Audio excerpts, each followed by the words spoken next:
The sound seminar you're about to hear was recorded at the Poetry Center of the New York YWHA on February 16, 1970. This program presents Noam Chomsky speaking on Government in the Future. Here is Noam Chomsky. I think it's useful to set up as a framework for discussion four somewhat idealized positions with regard to the role of the state in an advanced industrial society. I want to call these positions first classical liberal, second libertarian socialist, third state socialist, fourth state capitalist, and I want to consider each in turn. Also, I'd like to make clear my own point of view in advance so you can evaluate and judge what I'm saying. I think that the libertarian socialist concepts, and by that I mean a range of thinking that extends from left-wing Marxism through anarchism, I think that these are fundamentally correct and that they are the proper and natural extension of classical liberalism into the era of advanced industrial society. In contrast, it seems to me that the ideology of state socialism, that is what has become of Bolshevism, and of state capitalism, the modern welfare state, these of course are dominant in the industrial countries and the industrial societies, but I believe that they are regressive and highly inadequate social theories, and that a large number of our really fundamental problems stem from a kind of incompatibility and inappropriateness of these social forms to a modern industrial society. Well, then let me consider these 4 points of reference in sequence, beginning with the classical liberal point of view. Classical liberalism asserts as its major idea an opposition to all but the most restricted and minimal forms of state intervention in personal or social life. Well, this conclusion is quite familiar. However, the reasoning that leads to it is less familiar and I think a good deal more important than the conclusion itself. One of the earliest and most brilliant expositions of this position is in Wilhelm von Humboldt's Limits of State Action, which was written in 1792. Though not published for 60 or 70 years after that. In his view, the state tends to, quote, tends to make man an instrument to serve its arbitrary ends, overlooking his individual purposes. And since man is in his essence a free, searching, self-perfecting being, it follows that the state is a profoundly anti-human institution. That is, its actions, its existence, are ultimately incompatible with the full harmonious development of human potential in its richest diversity, hence incompatible with what Humboldt, and in the following century Marx, Bakunin, Mill, and many others, what they see as the true end of man. And for the record, I think that this is an accurate description. The modern conservative tends to regard himself as the lineal descendant of the classical liberal in this sense, but I think that that can be maintained only from an extremely superficial point of view, as one can see by studying more carefully the fundamental ideas of classical libertarian thought as expressed, in my opinion, in its most profound form by Humboldt.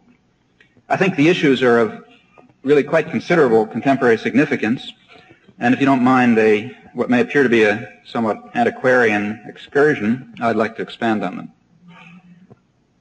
For Humboldt, as for Rousseau, and before him the Cartesians, man's essential attribute is his freedom. Quote, to inquire and to create, these are the centers around which all human pursuits more or less directly revolve. But, he goes on to say, all moral culture springs solely and immediately from the inner life of the soul and can never be produced by external and artificial contrivances.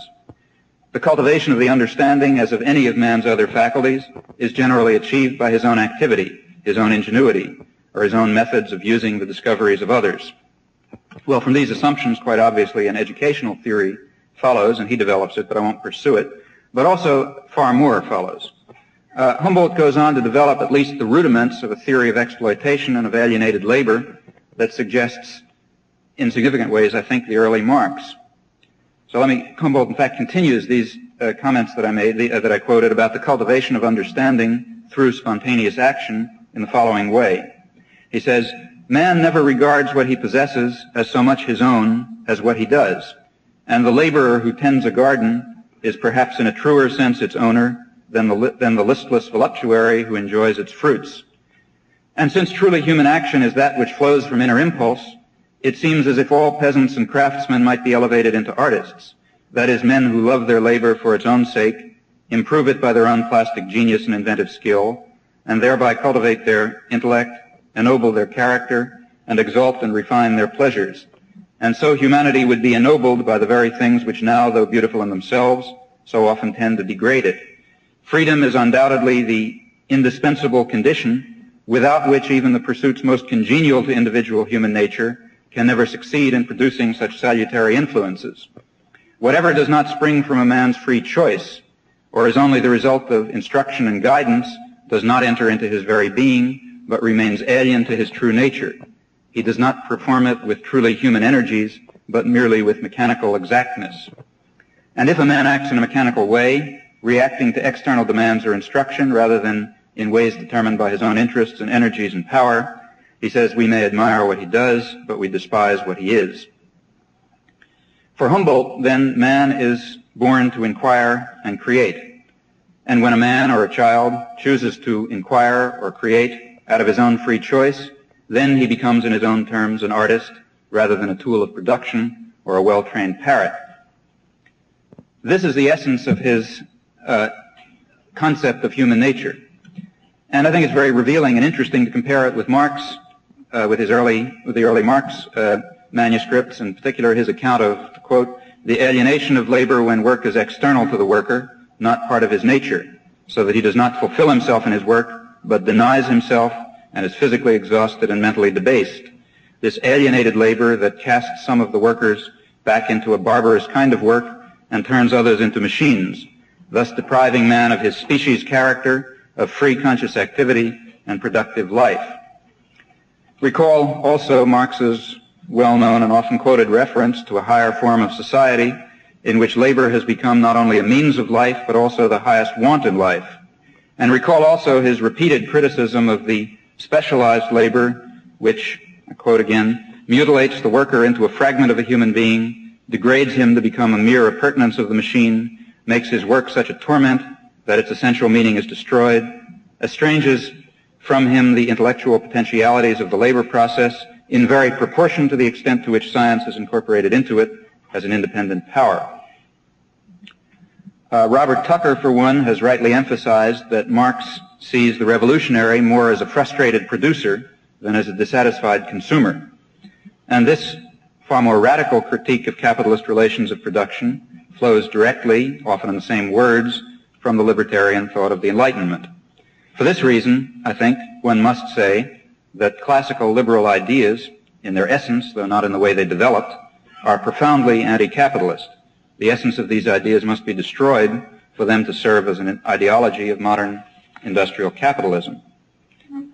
Writing in the 1780s and early 1790s, Humboldt had no conception of the forms that industrial capitalism would take. Consequently, in this classic of classical liberalism, he stresses the problem of limiting state power, and he's not overly concerned with the dangers of private power.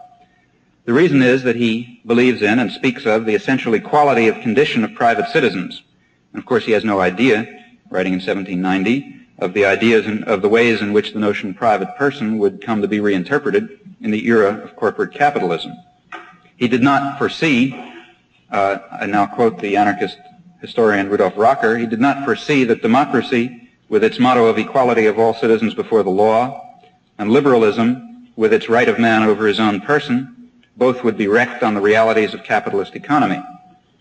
Humboldt did not foresee that in a predatory capitalist economy, state intervention would be an absolute necessity to preserve human existence, to prevent the destruction of the physical environment. I speak optimistically, of course. As Karl Polanyi, for one, has pointed out, the self-adjusting market could not exist for any length of time without annihilating the human and natural substance of society. It would have physically destroyed man and transformed his surroundings into a wilderness. I think that's correct. Humboldt also did not foresee the consequences of the commodity character of labor. The doctrine, again in Polanyi's words, that it is not for the commodity to decide where it should be offered for sale, to what purpose it should be used, at what price it should be allowed to change hands, in what manner it should be consumed or destroyed. But the commodity in this case is, of course, a human life, and social protection was therefore a minimal necessity to constrain the irrational and destructive